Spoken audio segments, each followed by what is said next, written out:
Hi అండి, అందరికీ నమస్కారం. Welcome to the Hindu voice channel. ఈరోజు మనం విజయవాడలో వెలిసిన కనకదుర్గమ్మ ఆలయ గుడి విశిష్టత గురించి కొన్ని విషయాలు తెలుసుకుందాం. పదండి. మనం అమ్మని దర్శించుకునే ముందు మన విజయవాడ వన్ టౌన్లో ఉన్న వినాయక స్వామి గుడిని దర్శించుకుందాం. ఈ దేవాలయం గురించి కొంచెం క్లుప్తంగా తెలుసుకుందాం. ఈ దేవాలయం 500 సంవత్సరాల క్రితం నాటిది. కృష్ణానది కెనాల్ తవ్వుతుండగా ఆ నదిలో దొరికిందట. అప్పుడు అక్కడ వస్త్ర వ్యాపారులు తీసుకువెళ్ళి చెట్టు కింద ప్రతిష్ఠించారు. ఆ తర్వాత 1965లో పునఃప్రతిష్ఠ చేశారు. స్వామివారు అభయహస్తంతో పెద్ద పెద్ద నేత్రాలతో 8 అడుగుల విగ్రహం చాలా ఆకర్షణీయంగా ఉంటుంది. అందరూ దర్శించుకోండి. అమ్మ దగ్గరికి వెళ్ళినప్పుడు ముందుగా వినాయక స్వామిని దర్శించుకొని ఆ తర్వాత అమ్మ దగ్గరికి వెళదాం.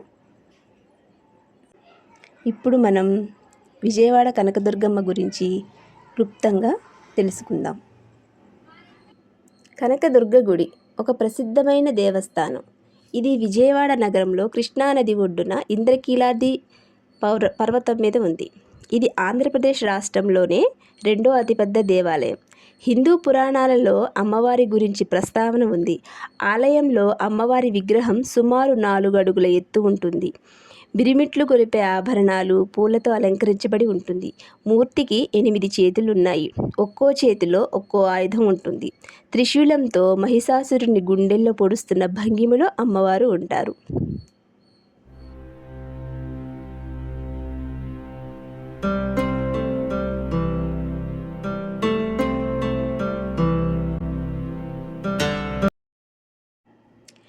కృతాయుగానికి పూర్వం కీలుడు అనే యక్షుడు అమ్మవారి గురించి తపస్సు చేసి ప్రత్యక్షం చేసుకుని ఆమెను తన హృదయస్థానంలో నిలిచి ఉండమని కోరాడు. అమ్మవారు కీలుని పర్వతంగా నిలబడమని, కృతాయుగంలో రాక్షస సంహారం చేసిన తరువాత తాను ఓ పర్వతం మీద నిలిచి ఉంటానని మాటిచ్చింది. కీలుడు కీలాద్రిగా మారి అమ్మవారి కొరకు ఎదురు చూస్తూ ఉన్నాడు. అమ్మవారిని సేవించుకోవడానికి ఇంద్రాది దేవతలు ఇక్కడికి తరచూ రావడం వలన కీలాద్రి ఇంద్రకీలాద్రిగా మారింది. ఇక్కడ వెలిసిన మహిషాసురమర్దిని ఆమె కనకవర్ణంతో వెలుగుతున్న కారణంగా కనకదుర్గ అయ్యింది. ఇక్కడ అర్జునుడు శివుడి కొరకు తపస్సు చేసి శివుడి నుండి పాశుపతాస్త్రాన్ని పొందాడు కనుక ఈ ప్రాంతం విజయవాడ అయ్యింది. ఇక్కడ కనిపిస్తున్న మెట్లు అమ్మవారి యొక్క గుడి పాత మెట్లు. మెట్టు పూజ చేయాలి అనుకునేవారు ఈ మెట్ల మార్గానికే పూజ చేస్తారు. ఈ ఆలయానికి క్షేత్రపాలకుడు ఆంజనేయ స్వామి.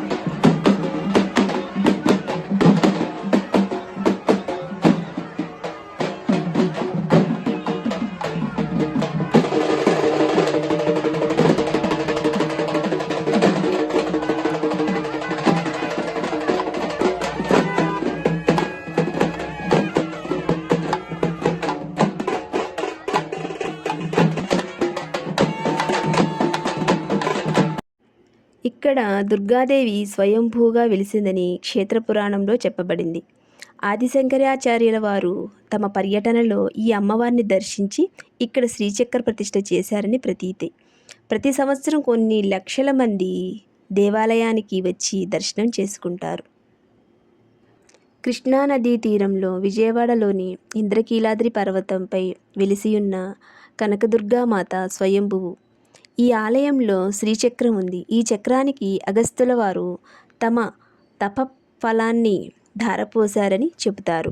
దుర్గామాత మొదట్లో రౌద్ర రూపంలో ఉండేదని ఆదిశంకరాచార్యుల వారు విచ్చేసి శ్రీచక్రంలోని రౌద్ర బీజాలు తొలగించి పిదప దుర్గామాత శాంతమూర్తి అయ్యి తనను దర్శించే భక్తులకు కోరికలు నెరవేరుస్తుందని చెబుతారు.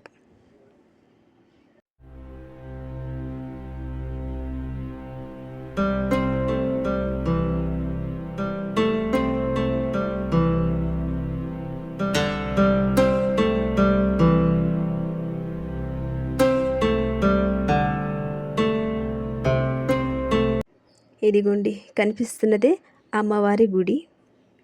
ప్రశాంతమైన సర్వమంగళ గౌరీ రూపంలో ఉన్న ఏకైక శక్తి క్షేత్రం విజయవాడ. ఆమె ముఖం ఎల్లప్పుడూ పసుపుతో కప్పబడి ఉంటుంది.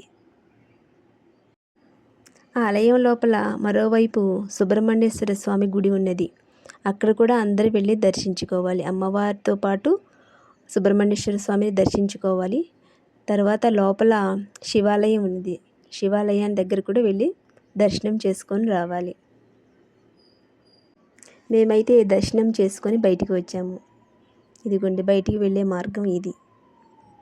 మనం బయటికి వచ్చిన తర్వాత అమ్మవారి విగ్రహం చాలా అద్భుతంగా ఉంటుంది ఇక్కడ.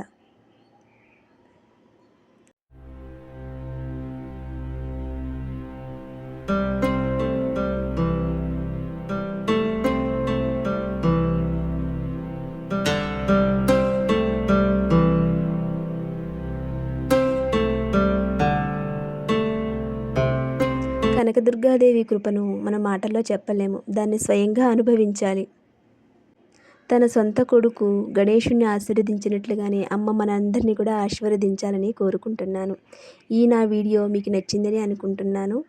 మరో మంచి పుణ్యక్షేత్రంతో మళ్ళీ కలుసుకుంటాను. అంతవరకు సెలవు. నమస్కారం.